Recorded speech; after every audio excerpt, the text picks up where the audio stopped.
पुस्तक का नाम प्रज्ञा अवतार हमारे गुरुदेव। लेखक ब्रह्मवर्चस्व। 2 शब्द। देव संस्कृति का पुण्य प्रवाह इन दिनों सारे विश्व को आप्लावित कर रहा है। सभी को लगता है कि यदि कहीं कोई समाधान आज के उपभोक्ता प्रधान युग में जन्मी समस्याओं का है तो वह मात्र एक ही है, संवेदना मूलक संस्कृति भारतीय संस्कृति के दिग दिगंत तक विस्तार में। यह संस्कृति देवत्व का विस्तार करती रही है, इसलिए इसे देव संस्कृति कहा गया। इस संस्कृति को एक महामानव ने अपने जीवन में जिया, हर श्वास में उसे धारण कर जन जन के समक्ष एक नमूने के रूप में प्रस्तुत किया। वे महापुरुष थे परम पूज्य गुरुदेव पंडित श्री राम शर्मा आचार्य जी। गायत्री परिवार के संस्थापक, अधिष्ठाता, युग की दिशा को एक नया मोड़ देने वाले इस प्रज्ञा पुरुष का जीवन बहुआयामी रहा है। उन्होंने न केवल एक संत मनीषी ज्ञानी का जीवन जिया, स्नेह संवेदना की प्रतिमूर्ति बनकर एक विराट परिवार का संगठन कर उसके अभिभावक भी वे बने।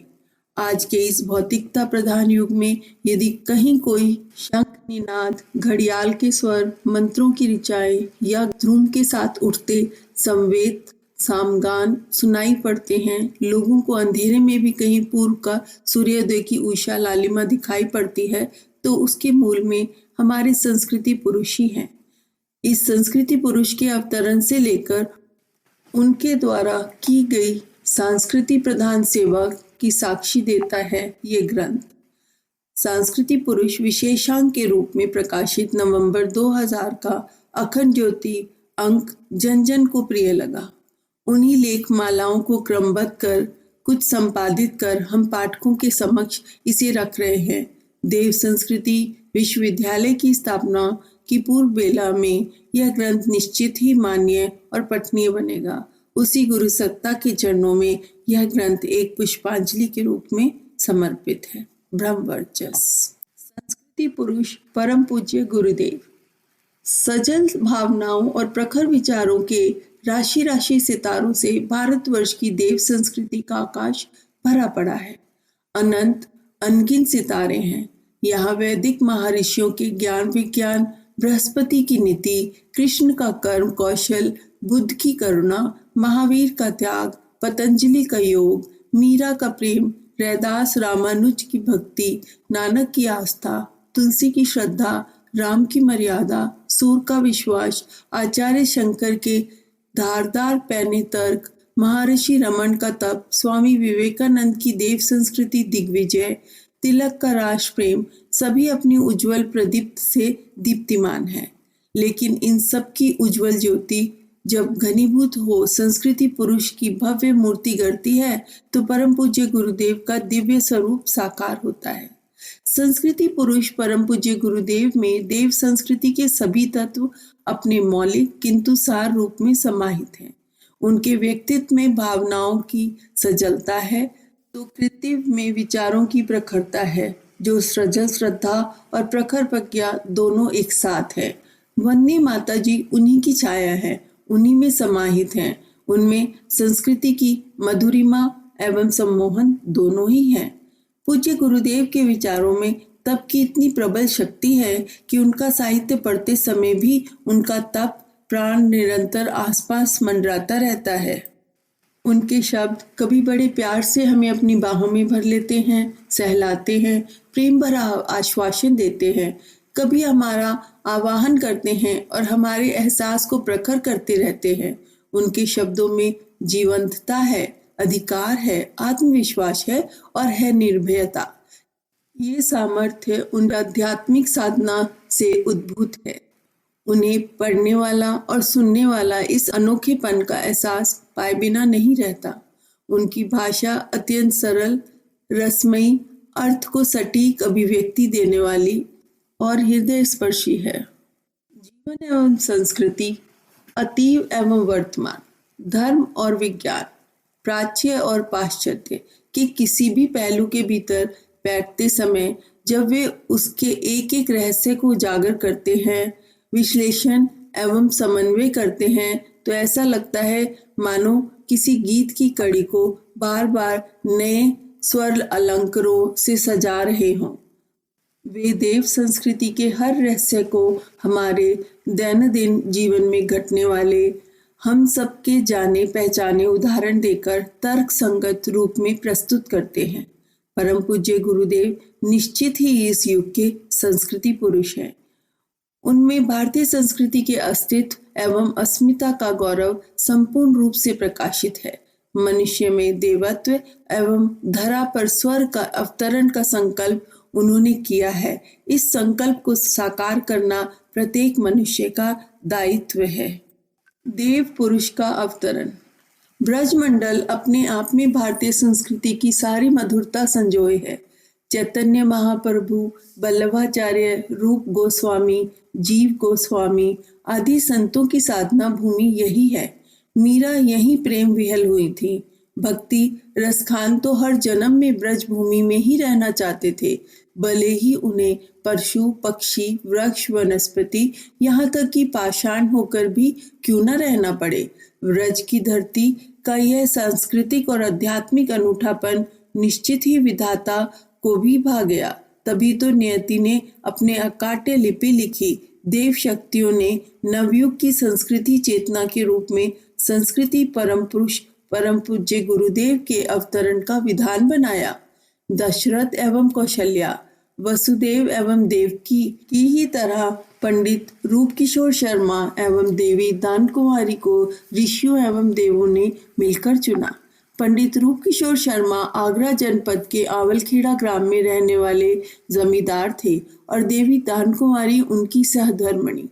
इन ब्राह्मण दंपति में ब्राह्मणत्व सच्चे अर्थों में साकार हुआ था। पंडित रूप किशोर जहाँ एक और भारतीय संस्कृति के प्रति अगाध निष्ठावान थे, वहीं वह संस्कृति के ज्ञान विज्ञान के विविध पक्षों से निष्णात भी थे। संस्कृत के असाधारण पांडित्य के साथ ज्योतिष विद्या एवं आयुर्वेद शास्त्र पर उनका परिपूर्ण अधिकार था। भागवत के कथावाचक के रूप में देश के अनेक राजा महाराजा उनका सम्मान करते थे। आसपास के सामान्य जनों में भी उनके प्रति एक आंतरिक श्रद्धा का भाव था। देवी दान कुमारी परम तपस्वी नारी थी। पवित्रता उनमें लिपटी सिमटी थी। दाम्पत्य जीवन में अनेक सुखद वर्षों के बाद उन्हें एक दिन लगा कि जैसे कोई ज्योतिर्मय चेतना उनके घर में प्रवेश कर रही है। उस दिन से उन्हें अपूर्व उल्लास की अनुभूति होने लगी। उनके मुखमंडल पर अलौकिक आभा आ गई। घर परिवार एवं अड़ोस पड़ोस की महिलाएं भी उनके शरीर से यदाकदा सुगंध का आभास भी होता। इन महिलाओं में से प्राय सभी को मां बनने का अनुभव हो चुका था। वे गर्भ के लक्षणों से परिचित थीं, पर वे लक्षण तो कुछ और ही थे। इन महिलाओं में से एक आदमी ने कहा कि लगता है तुम्हारी कोख में कन्हैया स्वयं आ गए हैं, तभी तो तुम्हारी ओर आजकल नजर टिकाकर देखना भी मुश्किल हो गया है। चेहरे पर नजर ही नहीं टिकती। देवी दान कुमारी भी अपने में आए परिवर्तनों से चकित थी। उनके मन में हर समय आध्यात्मिक पवित्रता की तरंगे उठती रहती थीं। जब से उनका गर्भ काल शुरू हुआ, उन्हें विचित्र सपने आने शुरू हो गए थे। ये सपने उनकी दृष्टि में विचित्र इसलिए थे क्योंकि वह इनका अर्थ नहीं खोज पाती थी। हालांकि इन स्वप्नों को देखने के बाद वह गहरी आध्यात्मिक तृप्ति और उल्लास से भर जाती थी। वे अपने स्वप्नों में प्राय हिमालय के हिम शिखरों को देखती। यदाकदा उन्हें लगता कि हिमालय के आंगन में तेजस्वी महर्षि बैठे यज्ञ कर रहे हैं। यज्ञ मंत्रों के स्वसर गूंज से उनका मन और प्राण गूंज उठते थे। कभी कभी अर्ध निद्रा में उन्हें लगता कि सूर्य मंडल से गायत्री महामंत्र की ध्वनि तरंगे निकलकर उनके रोम रोम में समा रही हैं। गायत्री महामंत्र का इतना सस्वर एवं सम्मोहक पाठ उन्होंने कभी न सुना था। दोपहर को जब वह घर गृहस्थी के कामों को निपटाकर थोड़ी देर के लिए विश्राम करती, तो उन्हें लगता कि अनेक देवी देवता उनके आसपास हाथ जोड़े खड़े हैं, जैसे वे सब उनकी स्तुति कर रहे हैं। अपने इन स्वप्नों की चर्चा वे अपने पति से भी करती। उनके पति भी उनमें आए इस परिवर्तन को देखकर चकित थे। वे उनको समझाते हुए कहते, लगता है तुम किसी देव शिशु की जननी बनने जा रही हो। यह कहकर पंडित रूप किशोर किसी अनजानी गहनता में खो जाते।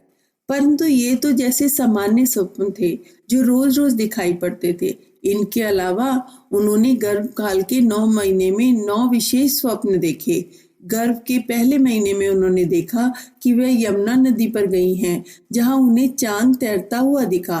उन्होंने अपनी हथेलियों में चांद देखकर नदी का पानी पिया और फिर उन्हें लगा कि वही चांद उनकी कोख में उतर गया है।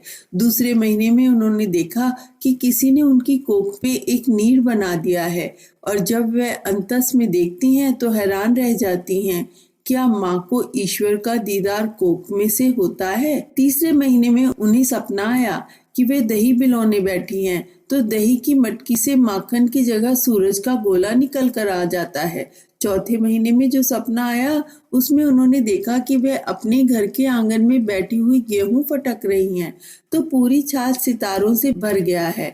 गर्भकाल के 5 महीने में उन्हें सपने में एक ध्वनि सुनाई दी जो जलथल से उठ रही है। ये सपने में वे सोचने लगी, क्या यह ममता का गीत है या ईश्वर की काया का गीत है? और उन्हें हिरनी की तरह अपनी नाभि से कस्तूरी की सी सुगंध आने लगी। जब वे जगी तब भी उन्हें अपनी देह से सुगंध आती महसूस हो रही थी। 6वें महीने में उन्होंने सपने में हिमालय स्थित मानसरोवर देखा। वहां से एक हंस उड़ता हुआ आया और जगने पर उन्हें लगा कि हंस का पंख उनकी कोख में हिल रहा है। 7वें महीने में उन्होंने एक सपना देखा जिसमें उनके आंचल में सूर्यमंडल से एक नारियल आ गिरा और घर के दरवाजे पर लोग ही लोग दिखाई दे रहे थे तो नारियल की गिरी का प्रसाद लेने के लिए आए हैं। 8वें महीने के स्वप्न में उन्हें जैसे एक अंतर्दृष्टि मिली। उन्होंने देखा कि वे बच्चे को पहनाने के लिए किरणों का कपड़ा बुन रही हैं। कपड़ा बुनते हुए उन्हें लगने लगा यह तो सच सी वस्तु है। चांद सूरज की किरणें भी इसके लिए कोई कपड़ा नहीं बुन सकती। धीरे धीरे गर्भकाल का 9वां महीना भी लग गया। इस महीने भी उन्होंने एक सपना देखा।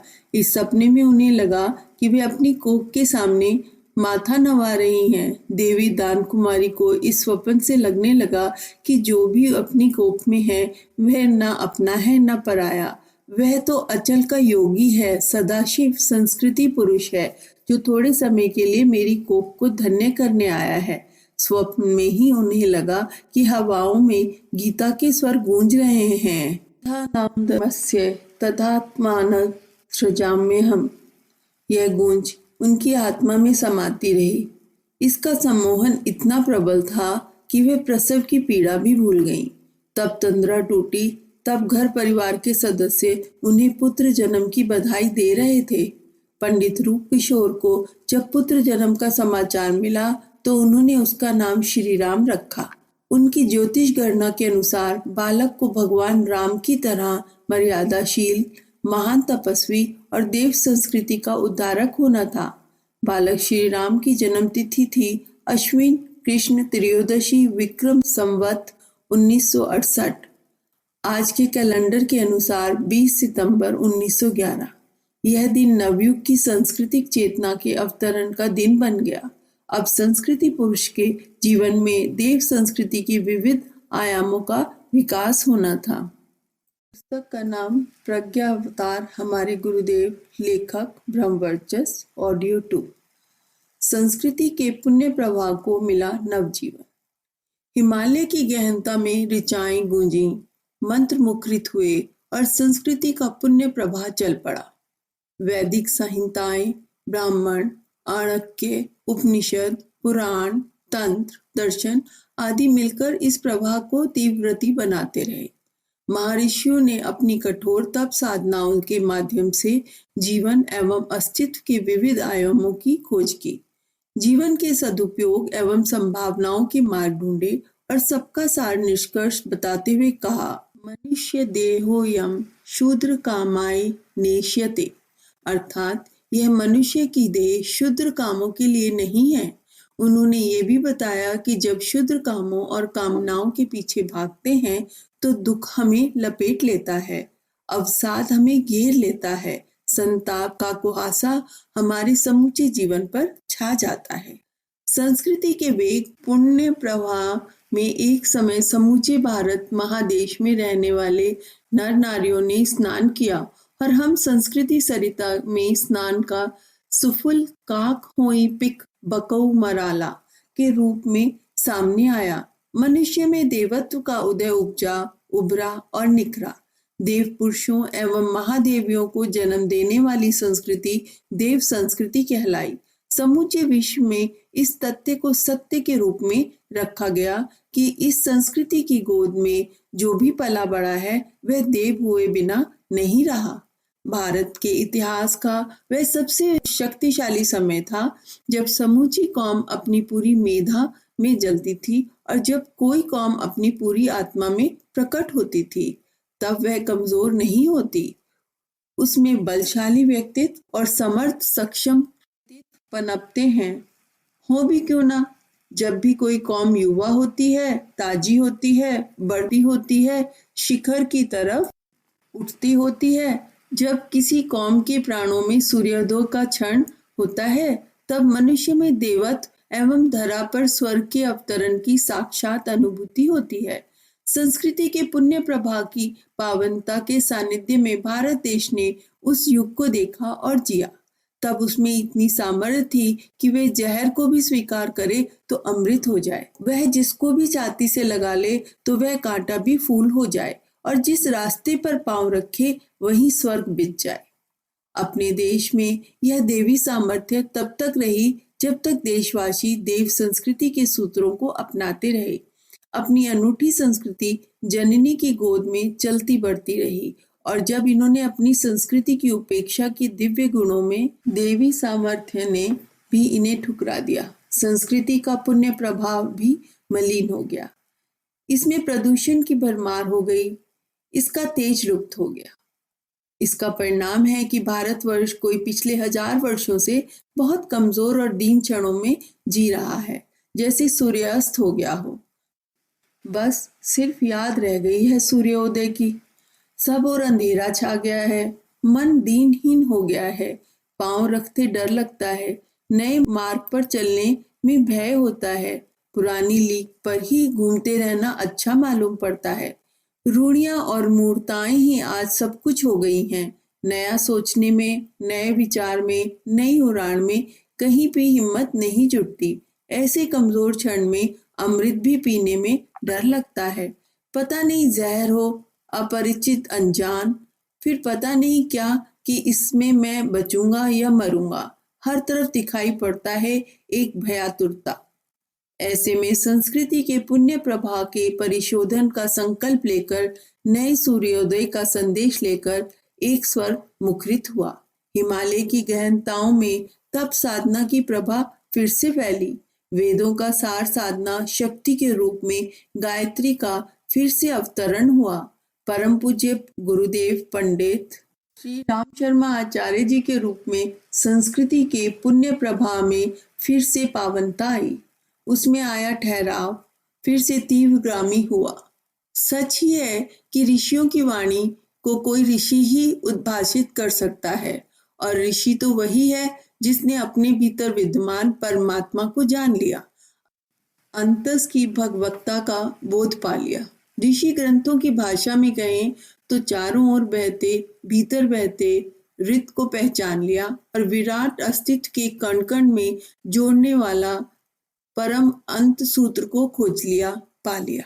शाश्वत ऋचाओं की व्याख्याओं में पूज्य गुरुदेव ने जो कहा वे स्वयं भी ऋचाएं ही हैं। जैसे कोई निरंतर प्रवाहित अदृश्य ऊर्जा धारा जो कभी भी किसी भी युग में प्रकट होती है तो केवल सम्यक समृद्ध पुरुषों की वाणी में ही। धारा एक ही है जो कभी वेदों में, परम ग्रंथों में उताल तरंगों सी तरंगित हुई, जो आज अंतः सलीला में तीर्थमयी नदी बनती हुई प्रवाहित हुई है। पंडित श्री राम शर्मा आचार्य जी के इन लयबद्ध, गहनतम लेकिन सुस्पष्ट विचारों में, जिन्होंने संस्कृति के पुण्य प्रवाह को परिशोधित एवं परिष्कृत स्वरूप दिया है, उनके ये वचन शाश्वत हैं ही, साथ ही सामयिक भी हैं, क्योंकि आज के समय में अध्यात्म सांप्रदायिकता के जाल में उलझकर मोहरा भर बनकर रह गया है। धर्म आज राजनीति की घुसपैठ के कारण आंतरिक नहीं आतंकी हो गया है। ऐसे में ये सवाल अपनी पूरी विकरालता के साथ सामने आ खड़ा होता है कि मात्र बाहरी यात्रा मनुष्य को आखिर ले जाएगी तो कहाँ? यंत्र मानवों की दुनिया में या कि परमाणु युद्ध की जली हुई जीवन विहीन धरती पर? मजे की बात तो यह है कि इन तमाम खतरों से अब पश्चिम में तो फिर भी कभी कहीं सच्चे अर्थों में भीतर की यात्रा में उतरकर किसी वास्तविक धर्म संस्कृति को खोज लेने की तपस उठती है। लेकिन अपने देश में जहाँ हर कोई स्वयं ही ज्ञानी योगी मान बैठा है, तो वहाँ किसी खोज की कोई प्रेरणा ही नहीं उठती, क्योंकि गीता उपनिषद के सुने सुनाए सूत्र हैं जो सच में हैं बड़े गूढ़, बड़े अर्थवान, लेकिन उन्हें पढ़कर सुनकर ही ये मान लिया जाता है कि हम सब जानते हैं। बड़ा घातक अहंकार है और अपने देश की छाती पर चट्टान सा आ जमा है, जो अंतस ऊर्जा को तरल नहीं होने देता है, प्रवाहित नहीं होने देता है। जब प्रवाह में ही जड़ता होगी तो कैसे नए नए मार्गों पर अन्वेषण के फूल खिलेंगे, कैसे प्रवाहित होंगे? बाहरी सतह की शुष्कता के नीचे छुपे सांस्कृतिक संवेदना के स्रोत जो सह अनुभूति की तरल ऊष्मा से विलीन कर देते हैं, तमाम दंगे फसाद जो ढहा देते हैं, कितने शोषण, कितने युद्ध, कितने महायुद्ध। तो बहुत जरूरी है कि भीतर की रोशनी के साथ जीना, और यह रोशनी परम पूज्य गुरुदेव के वाक्य आज के समय में मार्ग दिखाते हैं। ऐसी मनुष्य चेतना के निर्माण का जिसमें देवत्व की सुगंध हो, स्वर्गीय मुस्कान हो।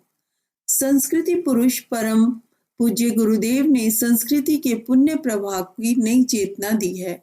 उन्होंने निष्प्राण होती जा रही भारतीय युवा मानसिकता में नव प्राणों का संचार किया है। रूढ़ियों के प्रति विद्रोह की चिंगारी के साथ ही उन्होंने धर्म एवं संस्कृति के सत्य स्वरूप को जानने की भावभूमि भी दी है। भारत में सुदीर्घ इतिहास में, मनुष्य जाति के सदियों सदियों के इतिहास में संस्कृति के पुण्य प्रवाह को नव जीवन देने की यह अनूठी घटना ही है कि लाखों करोड़ों लोग पूरी तरह समर्पित हैं किसी सद्गुरु के प्रति, और उन्हें सच्चे अर्थों में सन्मार्ग दिखाया है उनके सद्गुरु ने। इस पर सहज ही पूरे आकाश में इस सद पंक्तियों को गुंजा देने का जी चाहता है। बलिहारी गुरु आपकी संस्कृति लियो बचाए। उपनयन संस्कारों ने जगाई साधक की अभीप्सा।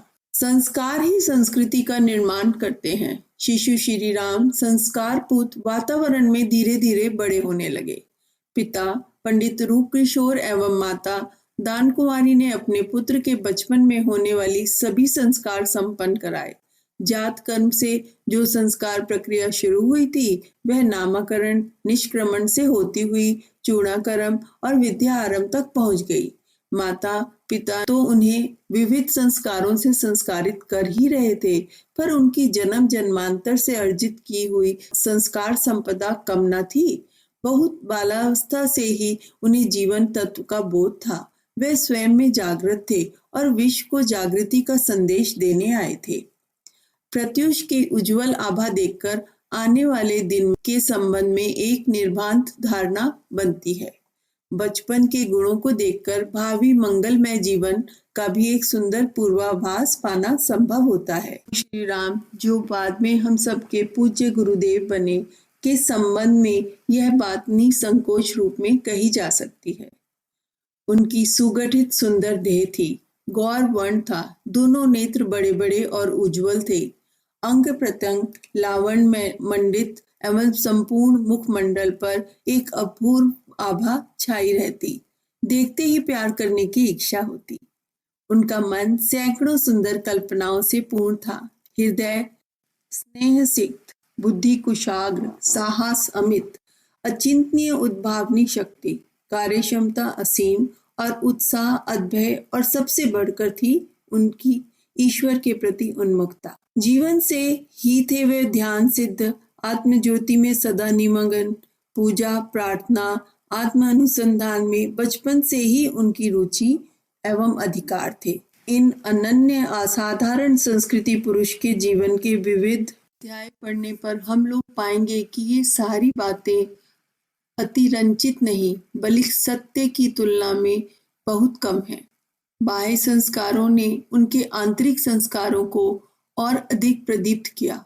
बचपन में वे खेल खेल में अपने संगी साथियों के साथ ध्यान करने लग जाते। कभी कभी तो यह ध्यान निमग्नता इतनी बढ़ जाती कि वे घंटों अपने में डूबे रहते। जब उनका ध्यान टूटता तो पता चलता कि साथ के सारे बच्चे जा चुके हैं, पर उनके मुख पर गहन संतोष की आभा तैरती रहती। यज्ञ के प्रति भी उनकी अभिरुचि असाधारण थी। अपने घर से थोड़ी दूर वह जल से भूमि को पवित्र करके अपने साथियों के साथ बैठ जाते। संगी साथी जब उनके निर्देश पर छोटी छोटी लकड़ियों के रूप में समिधाएं जुटाते और यज्ञ का कार्यक्रम प्रारंभ हो जाता। इस बाल कीड़ा का अंत बालक श्री राम के हाथों प्रसाद वितरण से होता। इस प्रसाद वितरण के लिए वे अपने घर में दी जाने वाले खाने पीने की वस्तुओं को बचाकर रखा करते थे। जाति भेद उनमें बचपन से ही ना था। कभी कभी तो वे अपने बाल मित्रों को समझाते हुए कहते, देखो, पैदा तो हम सभी शूद्र के रूप में ही होते हैं। न अच्छे का ज्ञान न बुरे का ज्ञान, दृष्टि भी एकदम देह केंद्रित, सारी चिंता शरीर तक ही सीमित, बस सिर्फ खाने खेलने का ध्यान। लेकिन माता पिता के दिए संस्कारों से हम इस अवस्था से ऊपर उठते हैं। यज्ञोपवीत संस्कार के बाद द्विजत्व मिलता है। इस द्विजत्व में पुरुषार्थ परायणता हमें क्षत्रिय बनाती है। अर्थोपार्जन करते हुए हम वैश्य का जीवन यापन करते हैं, और यदि जीवन में सच्चे अर्थों में तपस्या साधना का समावेश हो तो फिर ब्राह्मणत्व पनपता है। अपनी बातें कहते कहते वह एकदम जोश में आ जाते। देखना, मैं एक दिन सच्चा ब्राह्मण बनूंगा। उनके बाल मित्रों को ये बातें प्राय समझ में ना आती। वे उन्हें समझाने लगते, तुम तो ब्राह्मण ही हो, अब और क्या ब्राह्मण बनोगे। पर वह दिन भी आया जब उन्होंने देखा कि पिताजी माँ एवं परिवारजनों से कुछ सलाह मशवरा कर रहे हैं। ध्यान से बातें सुनने पर पता चला यह चर्चा उन्हीं के बारे में हो रही है। पिताजी कह रहे हैं, अपना श्री राम अब 12 साल का हो गया है, अब उसका यज्ञोपवीत हो जाना चाहिए। यूं तो गांव में प्राय सभी ब्राह्मण परिवारों के बच्चों का यज्ञोपवीत वहां घर में संपन्न हो जाते थे। यह यज्ञोपवीत संस्कार एक रस्म अदायगी की तरह हो जाता। इस रस्म में छुपी प्रेरणाएं एवं भाव अर्थहीन ही रह जाते। पंडित रूप किशोर की चाहत थी उनके पुत्र का यज्ञोपवीत संस्कार कोई ब्रह्म ऋषि कल्प महान व्यक्ति द्वारा संपन्न हो, ताकि यज्ञोपवीत की प्रेरणाएं एवं भाव उनके पुत्र के जीवन में उतर सके। इस क्रम में उनका ध्यान अपने पुराने सहपाठी एवं मित्र पंडित मदन मोहन मालवीय की ओर गया। मालवीय जी को समूचा देश महानता के रूप में जानता था। वे थे भी ठीक वैसे ही सच्चे अर्थों में ब्राह्मण एवं भारतीय संस्कृति की साक्षात सजीव मूर्ति। बस बात तय हो गई। बालक श्री राम को जब इसका पता चला तो उनका चित्त उल्लास से भर उठा। पिता पुत्र दोनों अपने कुछ नजदीकी संबंधियों के साथ भगवान शिव की नगरी काशी पहुंच गए। यहाँ यज्ञोपवीत होना निश्चित हुआ था। महामना ने शुभ मुहूर्त का शोधन किया और बड़ी ही पवित्र घड़ी में यज्ञोपवीत एवं गायत्री दीक्षा संपन्न की। महामना मालवीय स्वयं उच्च कोटि के साधक एवं ऋषि थे। उन्होंने बालक में छिपे महासाधक एवं ब्रह्म ऋषि को परख लिया। उन्होंने श्री राम को पहले यज्ञोपवीत का मर्म समझाया। यह यज्ञोपवीत कच्चे पक्के सूत्र का धागा भर नहीं है। यह वेद माता गायत्री की सजीव प्रतिमा है, जिसे छाती से लगाकर रखना और अपनी संस्कृति के प्रति निष्ठावान प्रत्येक मनुष्य का कर्तव्य है। इसकी 3 लड़ों में त्रिपदा गायत्री संजोई है। यज्ञोपवीत की 9 धागे गायत्री के 9 शब्द हैं। यज्ञोपवीत संस्कार का अर्थ है इस महासंकल्प को धारण करना कि अब से हमारा जीवन गायत्री मंत्र के आदर्शों पर चलेगा। इन आदर्शों पर हम सदा ही अडिग एवं अविचल रहेंगे। महामना ने इसके बाद श्री राम को गायत्री महामंत्र की महिमा बताते हुए कहा, यह ब्राह्मण की कामधेनु है। इसे बिना व्यतिरेक के जपते रहना। 5 माला अनिवार्य, अधिक जितनी हो जाए उतना ही उत्तम। श्री राम ने मालवीय जी का आदेश अपने हृदय में धारण कर लिया। उनने कसम खाई कि जीवन पर्यंत अपनी देव संस्कृति के प्रति निष्ठावान रहेंगे। यद्यपि चूड़ाकरण संस्कार के समय ही शिखा धारण संपन्न हो गया था, परंतु यज्ञोपवीत के समय फिर से उसकी पुनरावृत्ति हुई।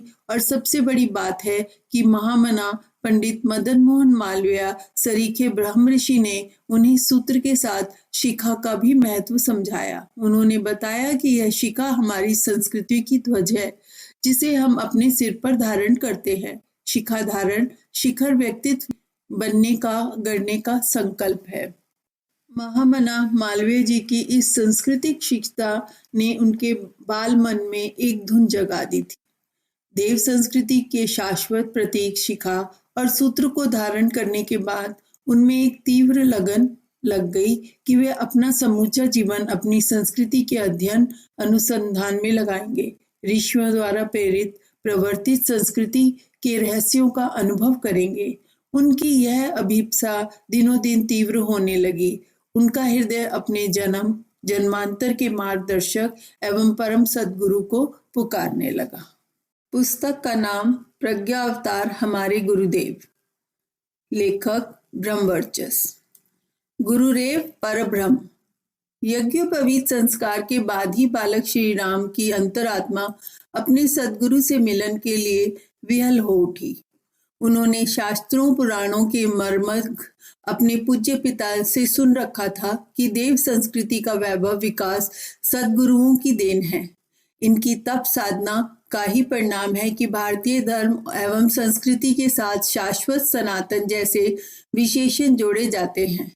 इन्होंने ही संस्कारों की भट्टी में गलाई ढलाई कर सामान्य मानवों को देव मानव बनाया और जिनमें पिछले जन्मों की संस्कार संपत्ति थी, उन्हें गढ़ संवार कर देवदूत, युग पुरुष एवं अवतार का स्वरूप प्रदान किया।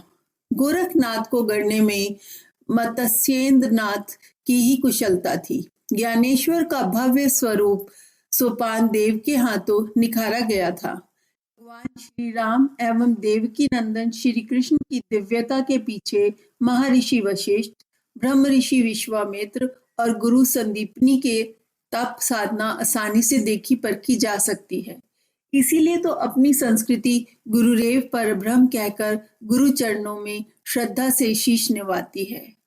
पिता के पावन मुख से यह गुरु महिमा सुनकर उनके मन में अपने अदृश्य गुरु के प्रति श्रद्धा जाग उठी थी, पर उनके मन में पात्रता के सिद्धांत के प्रति गहन आस्था थी। उनका सोचना था कि यदि कोई सुपात्र सत्पात्र है तो उसे प्रकृति कभी वंचित नहीं करती। सद्गुरु सत्पात्रों को स्वयं ही ढूंढ निकालते हैं, कुपात्रों को भटकन ही पल्ले पड़ती है। अपने मुंह में नमक का टुकड़ा दबाए हुए चींटी की भांति वे शक्कर के पहाड़ के समीप पहुंचकर भी उसकी मिठास से वंचित रह जाते हैं। पात्रता ही प्राप्ति की कसौटी है। लौकिक वैभव एवं आध्यात्मिक विभूतियां सत्पात्रों को ही मिलती हैं, शेष अपनी वंचना के चलते वंचित रह जाते हैं। इस गहन आस्था को लिए वह नियमित संध्या वंदन व गायत्री जप में लगे थे। घर की एक छोटी सी कोठरी को उन्होंने अपना उपासना गृह बना रखा था। रात्रि को 1:30 बजे के आसपास वे उठकर स्नान आदि नित्य कर्मों से निवृत्त हो जाते थे। इन सब कामों में उन्हें 1.5 घंटा लग जाता था। तदुपरांत संध्या वंदन के अनंतर गायत्री उपासना का क्रम चलता तो सूर्योदय के काफी समय बाद तक चलता रहता। सूर्य अर्ध्यान के पश्चात वे अध्ययन एवं अन्य गृह कार्यों में लग जाते। सायं संध्योपासना एवं गायत्री जप भी उनकी नित्य गतिविधियों में शामिल था। इस क्रम को चलते तकरीबन 3 वर्ष बीत गए। अब वे 15 साल के हो चले थे और तभी वह देव दुर्लभ मुहूर्त आ पहुंचा जिसके लिए उनकी आत्मा चिर अभिप्सित थी। बसंत पंचमी का पावन पर्व था। वातावरण में ऋतुराज बसंत की कृपा बरस रही थी। सभी जीव जंतु, पशु पक्षी, प्राणी, वनस्पति सबके सब एक नवीन प्राण चेतना से अनुप्राणित हो रहे थे। किशोर हो चले श्री राम आज भी सदा की भांति अपनी नित्य उपासना में संलग्न थे। उनके सामने रखी पूजा की चौकी पर एक धृत दीप चल रहा था, जिसकी मध्यम ज्योति उस छोटी सी कोठरी को एक सात्विक प्रकाश से भर रही थी। पूजा की चौकी पर गुलाब, गेंदा और मोगरा के फूल सजे थे, जिनकी भीनी भीनी सुगंध पूजा गृह की पावनता को और भी अधिक पावन बना रही थी। उनके होठों में अस्फुट स्वरों में गायत्री महामंत्र उच्चारित हो रहा था। गायत्री महामंत्र के 24 अक्षर उनकी समूची प्राण चेतना को स्पंदित कर रहे थे। साधक और साधना परस्पर एकाकार हो चले थे कि तभी साध्य के रूप में एक ज्योतिपुंज प्रकट हुआ।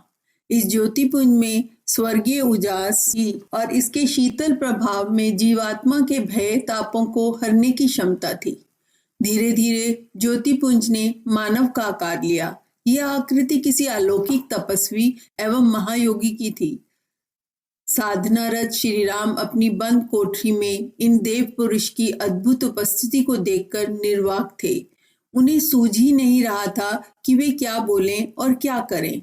फिर भी उनके मन प्राण किसी अनजाने आध्यात्मिक प्रभाव से शीतल हो रहे थे। उनकी आत्मा अपने चिर सखा एवं परम स्नेही को पहचानने का प्रयास कर रही थी। अभी वे कुछ और सोच पाते कि उस छवि ने बोलना प्रारंभ किया और कहा, हतप्रत न हो पुत्र, हम तुम्हारे अपने हैं, सदा सदा से अपने। देह से संबंध तो देह की ही परिधि में रहते हैं। देह के जन्मने पर पनपते और देह के विनिष्ट होने पर नष्ट हो जाते हैं। मेरा तुम्हारा संबंध तो अंतरात्मा का संबंध है, शाश्वत, अनादि और अनंत, देश काल की सीमाओं से परे। मैं ही वह हूँ जिसे तुम्हारी आत्मा ने पुकारा था। तुम मुझे ही पाना चाहते थे और मैं तुम्हें ही ढूंढ रहा था। बस प्रतीक्षा एवं विलंब इतना भर था कि तुम्हारा बचपन बीते तो तुम्हें तुम्हारे दायित्वों का ज्ञान अथवा भान कराया जाए। उन महायोगी के ये शब्द आत्मा से निकले एवं आत्मा में प्रविष्ट हुए। जब सद्गुरु ने अपने शिष्य को पहचान लिया तो सत शिष्य को भला अपने सद्गुरु को पहचानने में देर कैसे लगती। सद्गुरु देने के लिए आतुर थे तो शिष्य ग्रहण करने के लिए तत्पर। एक अलौकिक भाव चेतना में दोनों ही प्रतिष्ठित थे। अंतरात्मा कह रही थी और अंतरात्मा ही सुन रही थी। विलक्षण संवाद था। तब अंतःचेतना का सायुज्य हो चले तो ऐसा ही संवाद होता है। ऐसी दिशा में विवाद की गुंजाइश ही कहाँ रहती है। श्री राम के रोम रोम में, मन प्राण के कण कण में, अंतर्भावों में, समूचे अस्तित्व में गुरुदेव परब्रह्म गूंज उठा। यह समर्पण का पुण्य क्षण था। बड़े ही मधुर आध्यात्मिक परिणय की घड़ी थी। सार्थक अर्थों में देहातीत दो आत्माओं का मिलन था। यहाँ लौकिक कुछ न था, सब कुछ अलौकिक ही अलौकिक था। इन्हीं क्षणों में श्री राम के मन में समर्पण की मौलिक परिभाषाएं उपजी। समर्पण अर्थात अपने पूर्व परिचय का सर्वथा परित्याग।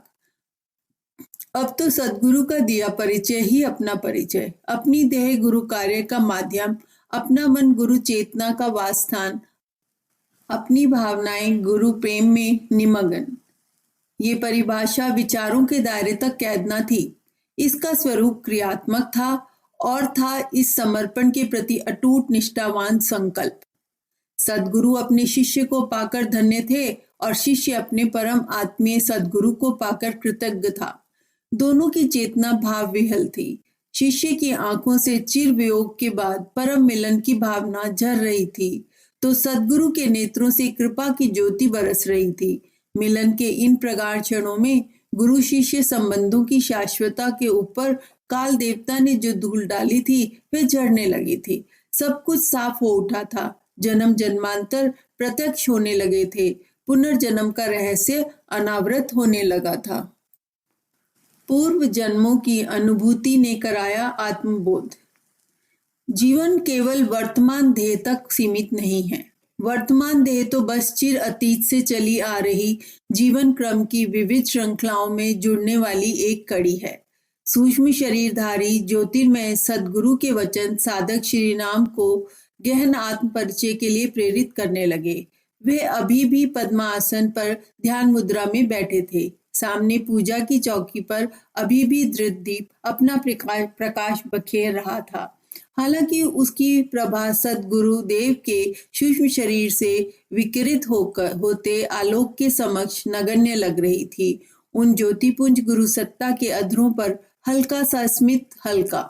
इस स्मित में अपने योग्य शिष्य के लिए अपरिमित वात्सल्य की झलक थी और साथ ही एक रहस्यमयता भी परिव्याप्त थी, जैसे वे अपने शिष्य को किसी अनजानी दुनिया में ले जाने के लिए उत्सुक हों। इन्हीं पलों में उनके ज्योतिधारा वर्षण करते अलौकिक नेत्र साधक श्री राम की भुक्ति मध्य पर जा टिके। इतना होना था कि पद्मासन में बैठे श्री राम के शरीर में एक विद्युत प्रभा सा दौड़ गया। उनकी आंखें इस अनजाने प्रभाव से बंद हो गईं। मन अंतर्गुहा में प्रविष्ट होने लगा। अंतर्मुखी चेतना के लिए योग समाधि के द्वार उन्मुक्त होने लगे। चेतना देश और काल की सीमाओं का अतिक्रमण कर गई। यद्यपि दृश्य और दृष्टा का भेद अभी भी था, परंतु इस तल पर उभरने वाले दृश्य इस लोक के ना थे और ना ही इन्हें देखने का अनुभव करने वाली सामान्य इंद्रियां थीं। यह समाधि से प्राप्त होने वाला साक्षात्कार था। चेतना यहाँ सर्वथा लोकातीत हो गई थी। इस अपूर्व ढंग से अलौकिक भाव भूमि पर उदय होने वाले दृश्य चकित करने वाले थे। साधना की चरमावस्था में निमग्न साधक स्वयं को अनुभव कर रहा था। उसे स्वयं को श्री रामकृष्ण परमहंस के रूप में देखा। कामारपुकुर से लेकर दक्षिणेश्वर के गंगा तट तक के अनगिनत दृश्य उसके अंतर्लीन चेतना में मुखर हो उठे। माता, पिता, बंधु, सखा, अनन्य सहयोगिनी, सहधर्मणी और यूं कहें तो स्वयं की चेतना का आधार सभी का परिचय यहाँ मिला। बड़ा ही सुस्पष्ट और घनिष्ठ परिचय था। जिस तरह सूर्य से उसकी अनगिन किरणें प्रकट होती हैं, उसी तरह शिष्य समुदाय का परिचय भी प्रकट हुआ। नरेंद्र, राखाल, गंगाधर, लाटू आदि ये सभी भी तो उनके स्वचेतना की रश्मियां ही थीं। श्री रामकृष्ण परमहंस की दिव्य देह को आधार बनाकर ईश्वरीय प्रयोजन के निमित्त जो कुछ भी हुआ था, किया गया था, वह सब का सब अंतश्चेतना में तरंगित हुआ और फिर अंतर्लीन हो गया। एक गहन शून्यता पुनः विराजमान हो गई। इस शून्य में एक बार फिर से उर्मियां उठी। इस बार ये सब की सब समर्थ गुरु रामदास के इर्द गिर्द केंद्रित थी। बालक नारायण के समर्थ गुरु बनने की तक की कथा विविध दृश्यों के रूप में चेतना पट में अंकित होने लगी।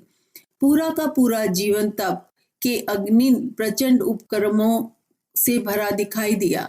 इस तप से तो शिवाजी प्रचंड बने थे। समर्थ और शिवा एक ही चेतना के अभिन्न अंश के रूप में समाधि की इस गहन भावभूमि में अनुभूत हुए। ईश्वरीय प्रयोजन ही इस जीवन का भी कारण था। चेतना पट पर उभरी यह दृश्यावली भी उन्हीं की चेतना के एक अन्य जीवन की कथा दिखाकर विलुप्त हो गई। शून्यता पुनः मुखरित हो उठी। पुनः इस शून्य में एक अन्य जीवन की कथा स्वयं को प्रकट करने लगी। वह स्वयं से स्वयं को कबीर के रूप में अनुभव करने लगे। अक्खड़, कक्खड़, कबीर एवं परम सत्ता लोई के जीवन का ताना बाना समाधिस्य चेतना में अपना आकार बुनने लगा। निर्धन होने पर भी कबीर असहाय नहीं थे, वे समर्थ थे। अध्यात्म एवं ईश्वर परायणता ही उनकी सामर्थ्य थी। इसी के बलबूते उन्होंने रूढ़ियों कुरीतियों से जोरदार टक्कर ली, लोगों को चेताया और उनको सच्ची राह दिखाई। संत कबीर का जीवन भी ईश्वरीय प्रयोजन के लिए था। इन तीनों जीवनों में एक अद्भुत साम्य था। सूक्ष्म शरीरधारी महायोगी दिव्य गुरु प्रत्येक जन्म और जीवन में मार्गदर्शक रहे थे। उन्होंने कभी सूक्ष्म में तो कभी स्थूल में प्रकट होकर राह दिखाई थी। ईश्वरीय प्रयोजन को पूरा करने के लिए अपना संबल प्रदान किया था और वे अब फिर से उपस्थित हुए हैं। इस उपस्थिति के उद्देश्य का ज्ञान पाने के लिए अंतर्लीन चेतना फिर से बहिर्मुख होने लगी। गहन समाधि की इस तालीनता में जो संस्कृति सत्य प्रकट हुआ था, वह यह था कि पुनर्जन्म एक ध्रुव सत्य है। हाँ, इतना अवश्य था कि यह पुनर्जन्म प्रत्येक जीवात्मा के कर्मों के स्वरूप के अनुसार अपना अलग अलग स्वरूप प्रकट करता है। कहीं यह दुष्कर्मों और दुष्कृत्यों के दंड के लिए नारकीय परिस्थितियों को रचता है, तो कहीं सत्कर्मों का सत परिणाम प्रस्तुत करने के लिए स्वर्गीय जीवन का सृजन करता है। पुनर्जन्म की संस्कृति सिद्धांत साधक श्री राम के लिए अनुभव का विषय वस्तु बन गया था। उनकी चेतना अब प्रकृतिस्थ हो चुकी थी। मार्गदर्शक गुरुदेव अभी भी उनके सम्मुख थे और वे बता रहे थे, ये तुम्हारा परम दिव्य जीवन है। इसकी दिव्यता पिछले सभी 3 जन्मों से अधिक है। इस बार ईश्वरीय प्रयोजन कहीं अधिक व्यापक है। सो शक्ति सामर्थ्य भी प्रयोजन की व्यापकता के अनुरूप ही व्यापक बनानी पड़ेगी। गुरु सत्ता के ये शब्द साधक श्री राम की अंतर सत्ता में सीधे प्रविष्ट हो रहे थे। वहां प्रश्न और तर्क न थे, सिर्फ आदेश की अभिलाषा थी। अपने परम सद्गुरु पर सर्वतोभावेन न्यछावर होने की आशंका थी। वह गुरुवाणी सुन रहे थे। बस जिस संस्कृति को महर्षियों ने कठिन तप के बाद जन्म दिया, अपने तप पर प्राणों से सींचकर उसे पुष्पित पल्लवित किया, वह तप के अभाव में आज निष्प्राण होने लगी है, मुरझाने लगी है। इसे फिर से हरा भरा कर पाना तप से ही संभव है।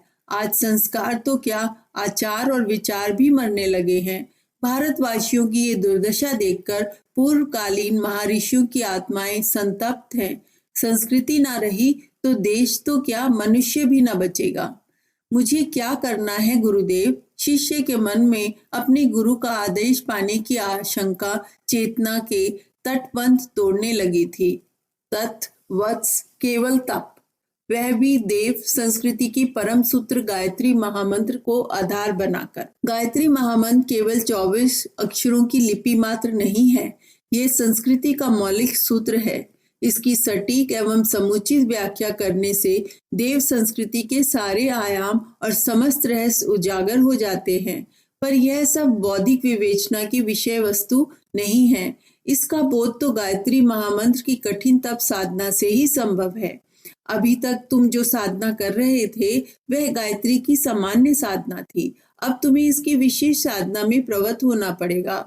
उसी के सत्य परिणाम स्वरूप तुम्हें गायत्री का देव संस्कृति की आदि माता के रूप में साक्षात्कार हो सकेगा। शिष्य और गुरु के इस अंतरंग स्वाद में गायत्री साधना का विज्ञान विधान प्रकट होने लगा। पुस्तक का नाम प्रज्ञावतार हमारे गुरुदेव, लेखक ब्रह्मवर्चस।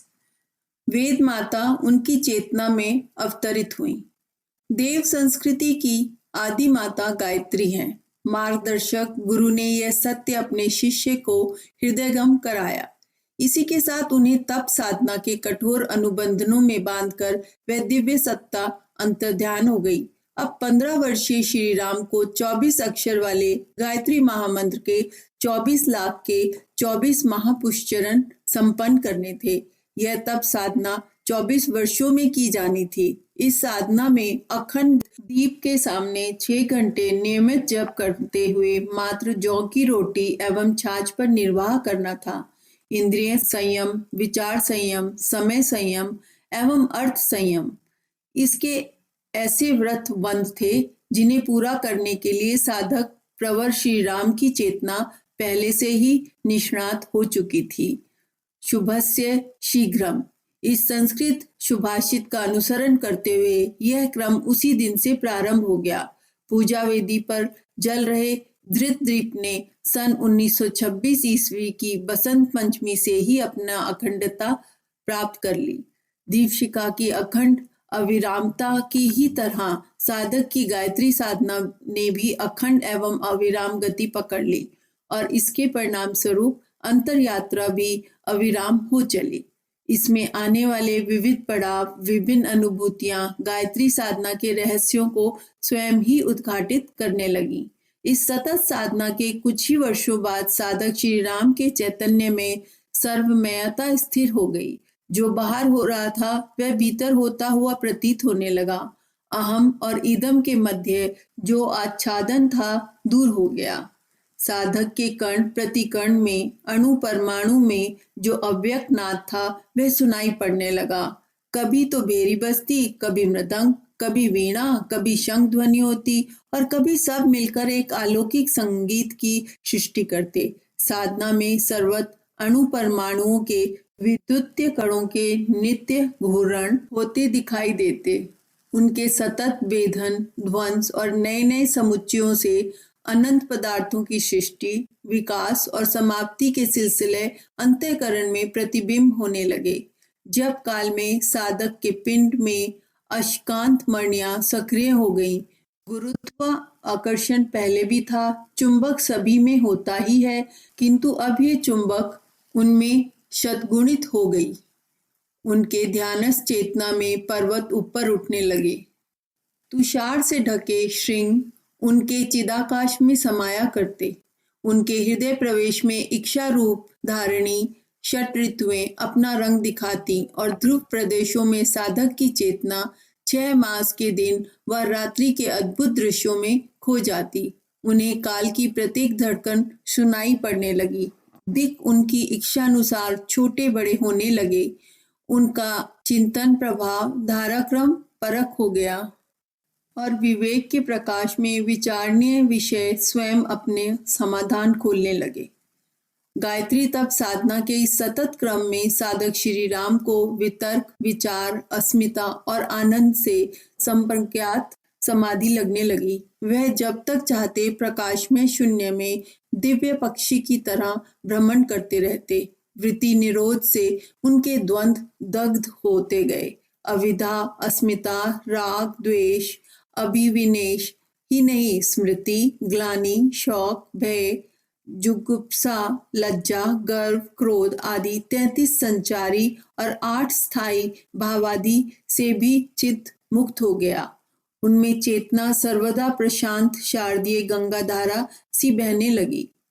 वे जब तक चाहते आज्ञा चक्र से दृष्टि संधान कर चैतन्य और गूढ़ प्रक्रियाओं के दर्शन करते रहते। पुनः वह ब्रह्मरंध्र में प्रविष्ट होकर पीयूष पान करने लगते। मैत्री, करुणा, मुदिता, श्रद्धा, आह्लाद और आनंद की अगाधता से उनका मन किलोले करता रहता। अब तो मन की वृत्तियां ही बदल गईं। वे नकारात्मक न रहकर ज्योतिषमयी और सकारात्मक बन गईं। प्रज्ञा ऋतंभरा बन गई। गायत्री महामंत्र के प्रभाव से चेतना के क्लेश क्षीण हो गए। सविचार निर्विचार समाधियां सधने लगीं।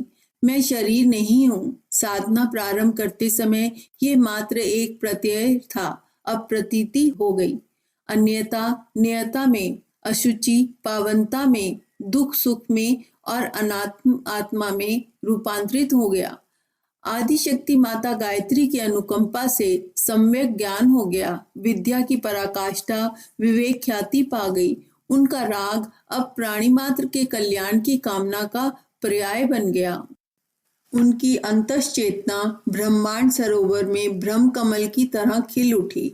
उसकी अलौकिक सुगंध भी चहुदिशों परिव्याप्त होने लगी। साधक श्री राम को अपना ये भान होने लगा था कि वे शिव हैं, पूर्ण हैं, शुद्ध हैं, अनंत हैं, सतचित आनंद हैं। उन्हें यह बोध हो गया था कि वे भूमा हैं, भव्य हैं और सर्वातीत आत्म तत्व हैं। अतः यह सब जो सृष्टि है, प्राणी पदार्थ है, उनका ही आत्मविस्तार है। इस ज्ञान के स्थायी होने से साधक की चेतना दग्ध बीज कल्प हो गई और उनकी सिद्धियां प्रकट होने लगी। लोक लोकांतर उनके लिए अपने ही भवन के विविध कमरे जैसे हो गए। अब जब भी वह अपनी नियमित साधना में बैठते तो उनके सहस्त्रार चक्र की कर्ण कोशिकाएं और कोष्ठक विद्युत की सतत गति से इंद्रियातीत अनुभवों दृश्यों की सृष्टि करते और भूत एवं भविष्य को दर्पण में प्रतिबिंबित प्रस्तुत करते रहते। उनके हृदय पुंडरीक के कुछ ऊपर स्थित शुभ्र ज्योति स्वयमेव प्रकाशित होती रहती। उनका समूचा ब्रह्मांड अपने भीतर विद्युत बिंदु और अनाहत नाद बिंदु के रूप में अनुभूत होता और वह इस महादृश्य में निमग्न हो जाते। आदि माता गायत्री के प्रभाव से उनको समग्रता और अद्वैतता स्थायी रूप से प्राप्त हो गई। वह खंड बोध से ऊपर उठकर अखंड ज्ञान में पहुंच गए। वर्षों की अविराम साधना, अपने गुरु के प्रति गहन श्रद्धा, भक्ति व तप के विलक्षण प्रयोग, इन सब ने मिलकर न केवल उनके लिए चेतना जगत के सभी द्वार खोले, बल्कि गायत्री का तत्व बोध भी प्रदान किया। उनके अनुभव में आ गया कि गायत्री समस्त वेद ज्ञान का सार है। इसके प्रयोग से मानव प्रकृति का समग्र परिशोधन परिमार्जन संभव एवं सुगम है। मनुष्य के आचार विचार ही नहीं, संस्कार भी गायत्री साधना से परिवर्तित रूपांतरित होते हैं। अन्य साधन पद्धतियां, अन्य मंत्र लाभप्रद हैं, परंतु ये लाभ तत्कालिक है, सामयिक है। इनसे चेतना आंशिक रूप से ही प्रभावित होती है, जबकि गायत्री महामंत्र का प्रभाव शाश्वत एवं समग्र है। गायत्री के इसी प्रभाव से वैदिक महर्षियों ने जाना था और अपने अनुभव के द्वारा उन्होंने घोषित किया था कि यदि अनगढ़ मानव को सुसंस्कृत बनाना है, उसकी अंतः चेतना में देवत्व की सृष्टि करनी है, तो गायत्री से बढ़कर कोई अन्य मंत्र नहीं, कोई अन्य तत्व नहीं। वैदिक महर्षियों की यह अनुभूति श्री राम की चेतना में भी होने लगी। गायत्री महामंत्र के महापुरुष चरणों की श्रृंखला गायत्री के वैज्ञानिक प्रयोगों की श्रृंखला भी थी, जिसके द्वारा उन्होंने जांचा एवं परखा और निष्कर्ष के रूप में प्रतिपादित किया कि सचमुच देव संस्कृति की आदि माता गायत्री ही है।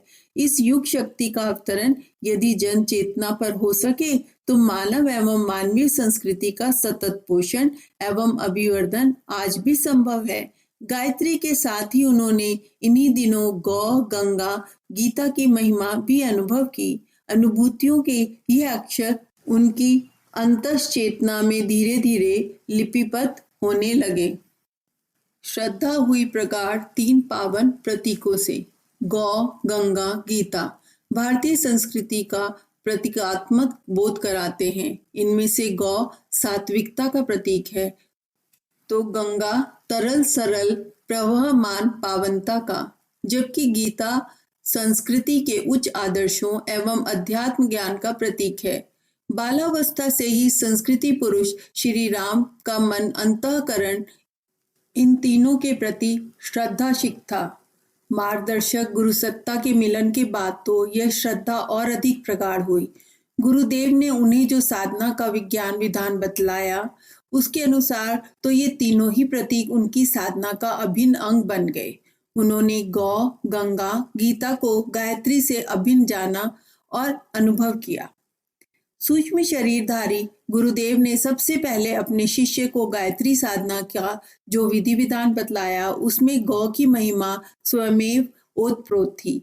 6 घंटे के नियमित साधना काल में ही नहीं, बल्कि नित्य अखंड अविराम जो दीप जलाया जाना था, उसमें गौघृत होना अनिवार्य था। मार्गदर्शक सत्ता ने इसकी अनिवार्यता को स्पष्ट करते हुए बतलाया था कि साधना काल में सात्विकता का प्रकाश चतुर्दिक बिखरना चाहिए।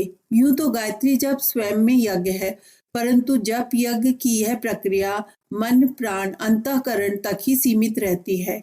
इसका बहिर्मुख स्वरूप भी आवश्यक है। जप काल में घृत दीप इसी हेतु जलाया जाता है, परंतु यह तथ्य समान साधना उपकरण के लिए है।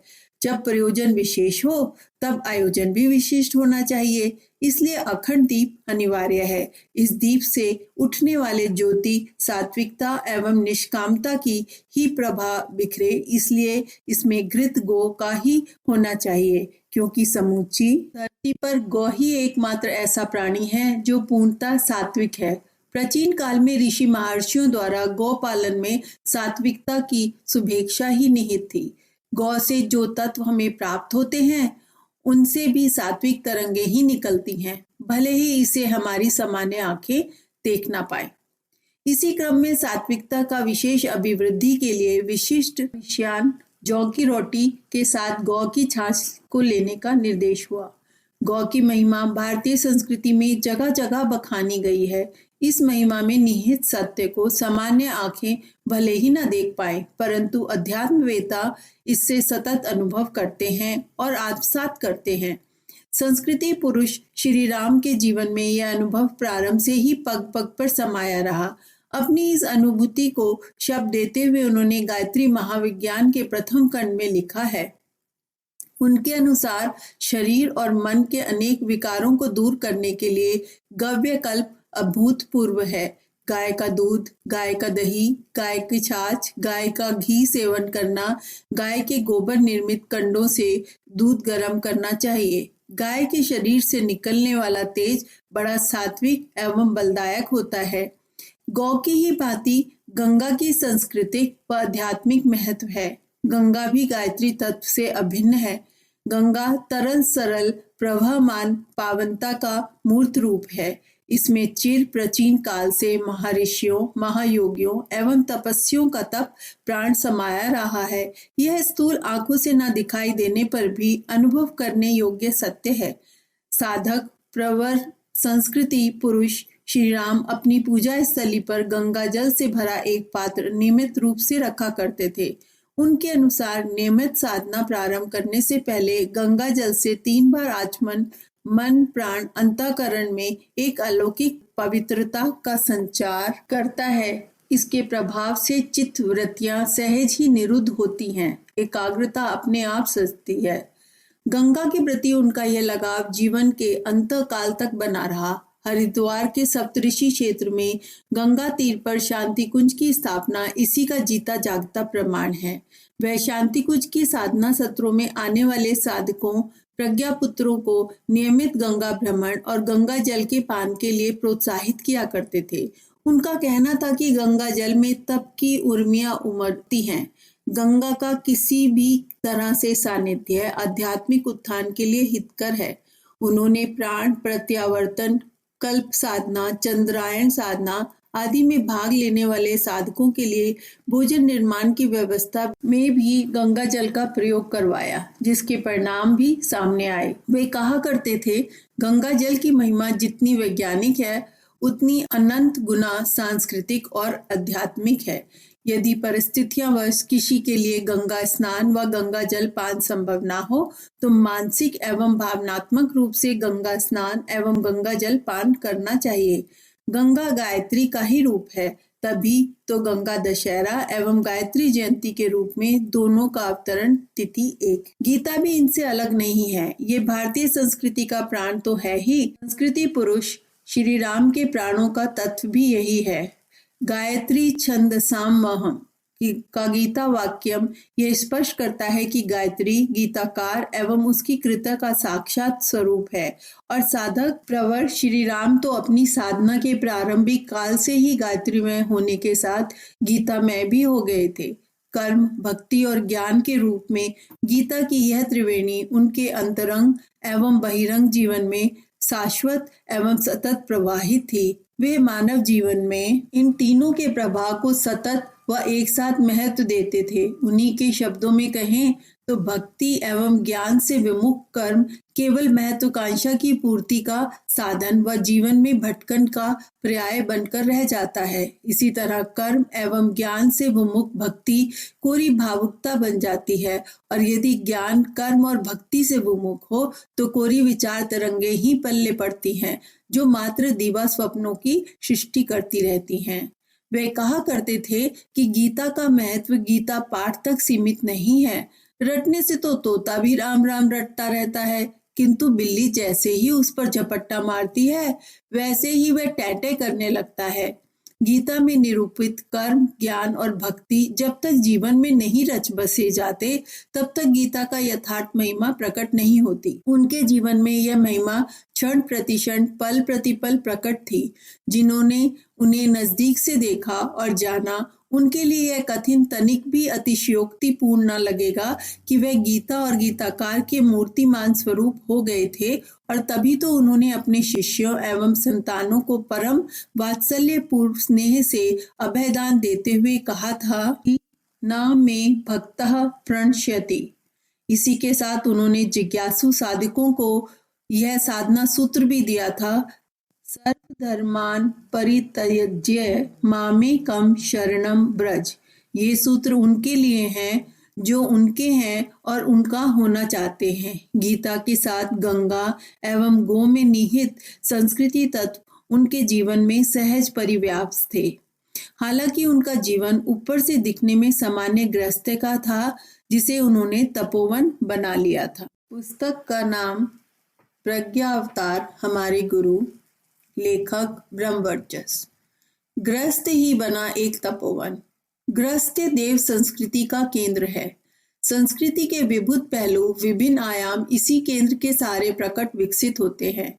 सामान्य क्रम में गृहस्थ जीवन का जो खांचा ढांचा दिखाई देता है, उसमें यह बात भले ही अप्रासंगिक और अतिशयोक्तिपूर्ण लगे, परंतु यदि अपनी संस्कृति को मर्यादानुरूप इसे अपनाया जाए तो फिर यही तपोवन साकार होता है। साधक प्रवर श्री राम के जीवन में यही तथ्य खरा, सही और सटीक प्रमाणित हुआ। गृहस्थ के संयमित, मर्यादित और आदर्शनित आचरण के द्वारा उन्होंने सही मायने में घर परिवार को तपोवन का स्वरूप प्रदान किया। यहीं पर संयम, सेवा और सहिष्णुता की साधना करके वह संस्कृति पुरुष और लक्ष्य कोटि जनों के लिए परम पूज्य गुरुदेव बने। साधना काल में ही उनके गृहस्थ जीवन की शुरुआत हो गई थी। वंदनीय माता जी ने आकर यहाँ संस्कृति संजीवनी की फसल लगाई। गृहस्थ संस्कारों की पौधशाला ही तो है, जहाँ परिवार के सभी सदस्यों को उनकी स्थिति के अनुरूप संस्कार मिलते हैं। प्यार सुधार के संस्कारवान पूर्ण वातावरण में यहाँ परिवार के सभी स्वजन सुसंस्कृत बनते हैं। वंदनीय माता जी एवं परम पूज्य गुरुदेव की गृहस्थी कुछ ऐसी ही रही। उनके गृहस्थ जीवन के अनगिनत प्रसंग हैं, असंख्य बातें हैं। इन सभी में यदि एक तथ्य हर कहीं है तो वह है प्यार और संस्कार। हर पहलू से, हर आयाम से इन्हीं दो की झलक मिलती है। गुरुदेव, माता जी, इन दोनों में से कौन बड़ा कौन छोटा, ये चर्चा निरी महत्वहीन है, क्योंकि ये दोनों दो दिखते हुए भी दो थे नहीं। जीवन एवं प्राण, काया एवं त्रास, सूर्य एवं प्रकाश, चंद्रमा एवं चांदनी, यही नाता था दोनों में। दोनों ही एक दूसरे के प्रति गहराई से अर्पित समर्पित थे।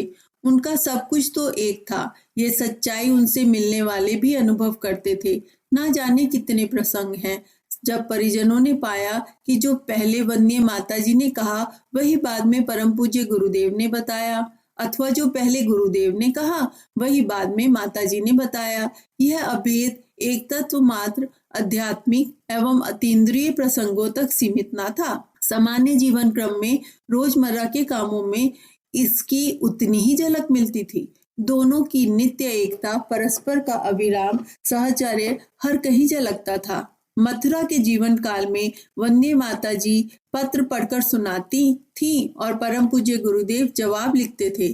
जिस तरह ये पत्र लेखन आदि गुरुदेव के द्वारा किए जाने वाले कामों में माता जी सहयोग देती थी, ठीक उसी तरह माता जी के घर गृहस्थी के सामान्य कामकाज में गुरुदेव भी हाथ बटा देते थे। ऐसे प्रसंग पुराने परिजनों द्वारा आज भी सुने जा सकते हैं। उनके दाम्पत्य संबंध दिव्य व अति मानवीय होते हुए भी मानवीय सहृदयता, घनिष्ठता, आत्मीयता एवं प्रेम का उज्जवल उदाहरण प्रस्तुत करते हैं।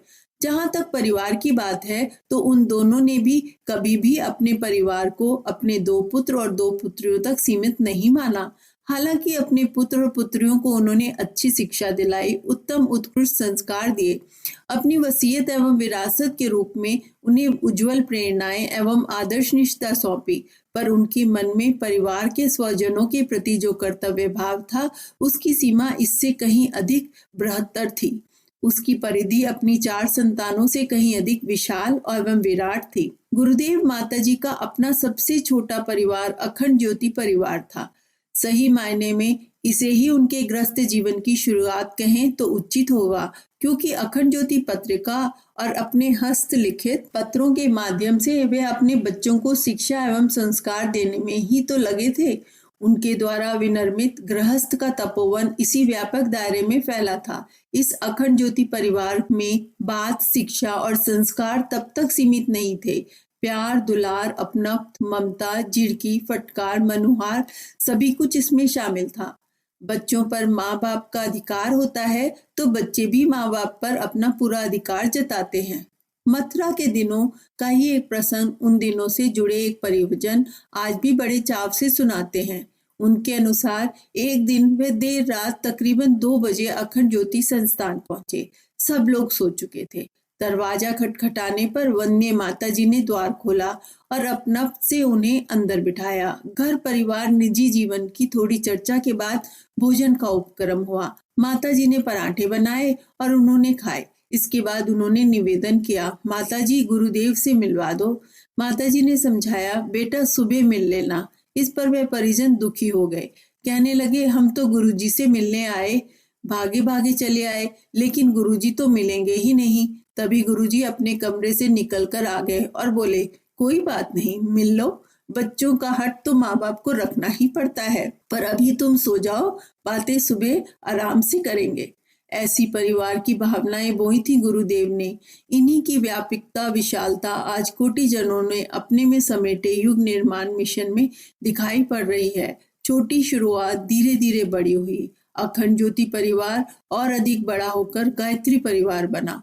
गुरुदेव मथुरा से शांति कुंज हरिद्वार आ गए।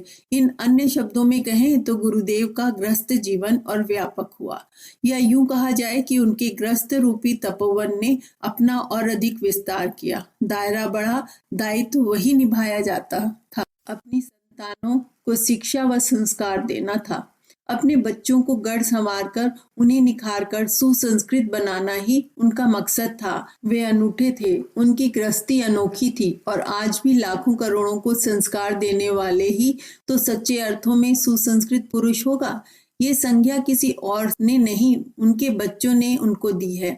उन्होंने अपनी स्नेही पिता को इसी रूप में पहचाना है। आज गायत्री परिवार और अधिक बड़ा होकर विश्वव्यापी हो गया है, लेकिन इसकी मूल भावना वही है जो गुरुदेव ने अपने गृहस्थ जीवन में संजोई थी।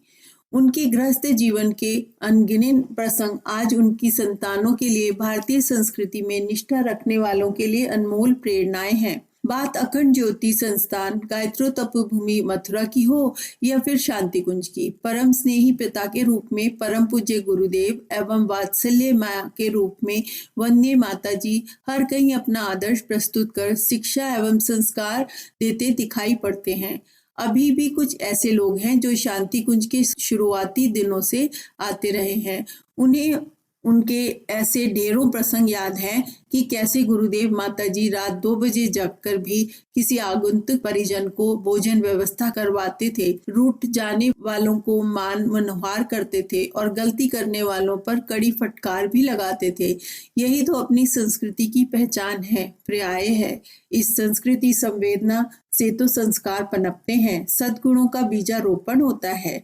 यह सब बनता विनम्र होता है, जिसके लिए भारतीयता एवं भारतवासी चिरकाल से प्रसिद्ध रहे हैं। उन्हें यह प्रसिद्धि देवात्मा हिमालय ने दी है, क्योंकि यही तो है देव संस्कृति का उद्गम केंद्र और संस्कृति पुरुष गुरुदेव की कठोर तप साधनाओं का साक्षी। देवात्मा हिमालय था उनका अभिभावक। देवात्मा हिमालय भारत और भारत की संस्कृति का उद्गम केंद्र है।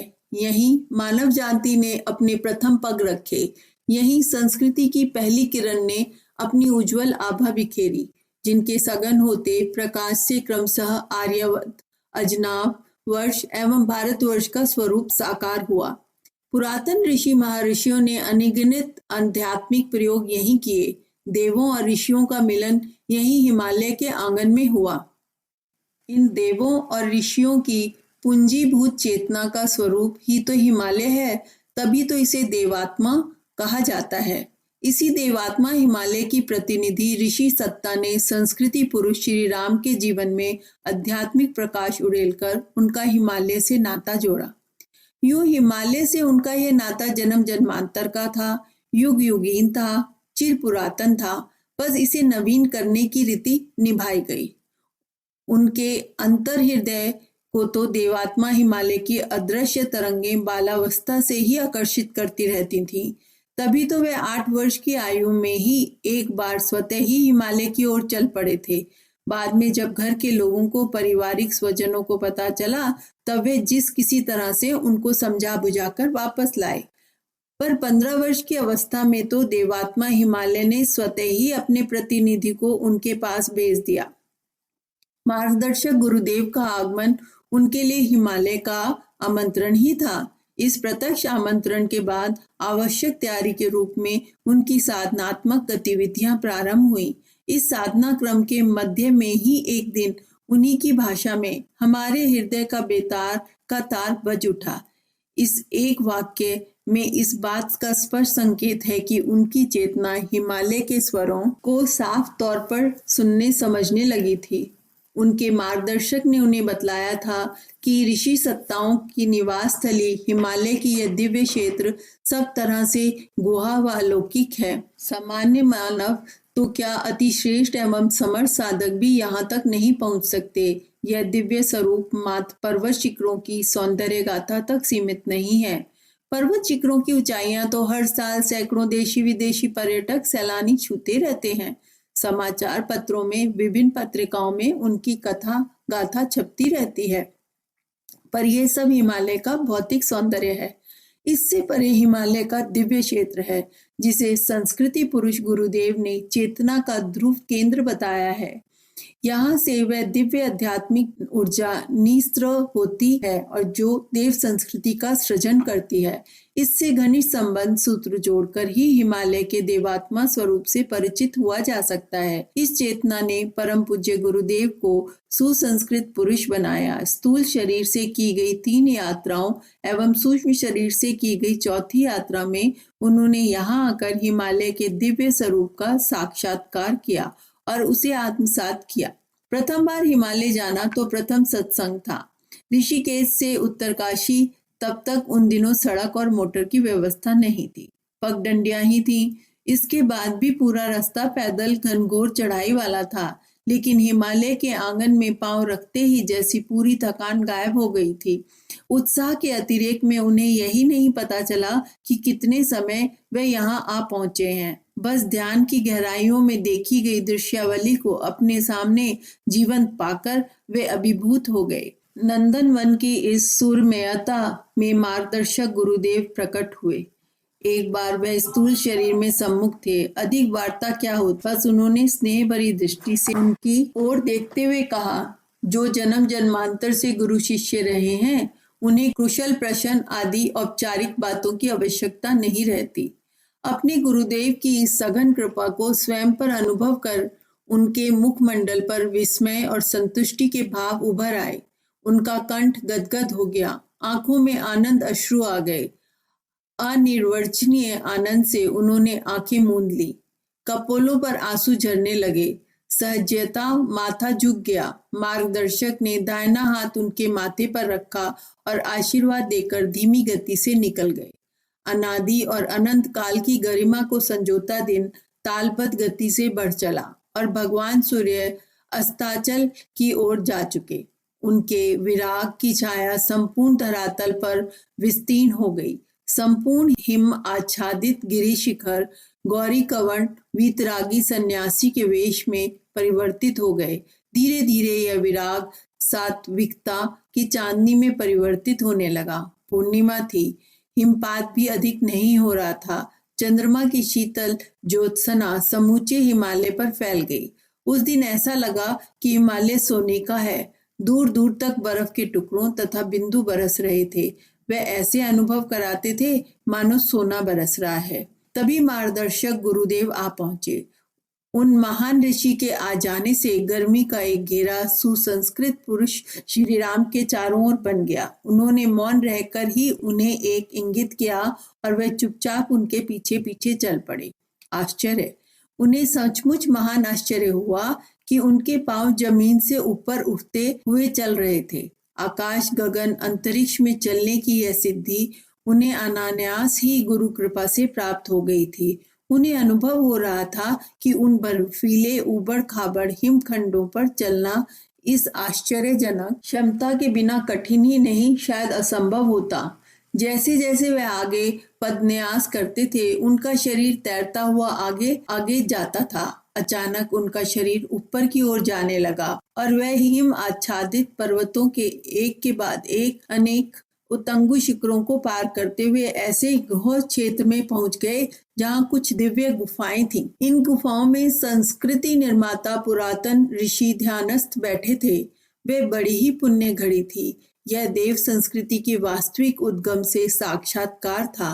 मार्गदर्शक ने उन्हें उनमें से एक एक का नाम बताते हुए कहा, यही है विशिष्टता और विभूति संपदा इस क्षेत्र की और यही है हिमालय का दिव्य क्षेत्र। अपनी इस दिव्यता एवं देवत्व के कारण हिमालय के साथ देवात्मा विशेषण जोड़ा जाता है। मार्गदर्शक के साथ उनके आगमन की बात उन सभी को पूर्व से ही विदित थी, सो वे दोनों जहां भी जिस समय पहुंचे उनके नेत्र खुल गए, चेहरे पर हल्की मुस्कान झलकी। वार्तालाप भी हुआ, पर स्थूल वाणी से नहीं, यहाँ तो परावाणी सक्रिय थी। उनके माध्यम से जो कुछ कहा गया उसके अनुसार संस्कृति के सृजताओं ने उन पर देव संस्कृति के नव जीवन की जिम्मेदारी सौंपी। हिमालय यात्रा इसके बाद भी हुई। 3 स्थूल और 1 चौथी सूक्ष्म यात्रा में संस्कृति एवं चेतना के नए आयाम उद्घटित हो गए। हर बार हिमालय से संबंध और अधिक घनिष्ठ हो गया, इतना घनिष्ठ कि उन्हीं के शब्दों में अब हिमालय उनका सच्चा अभिभावक बन गया और उसने जो कहा उसका सार अंश इतना ही है कि भारतीय संस्कृति यज्ञमय है। इस यज्ञमय जीवन शैली को अपनाए बगैर देव संस्कृति की विभूतियां प्रकट नहीं होंगी।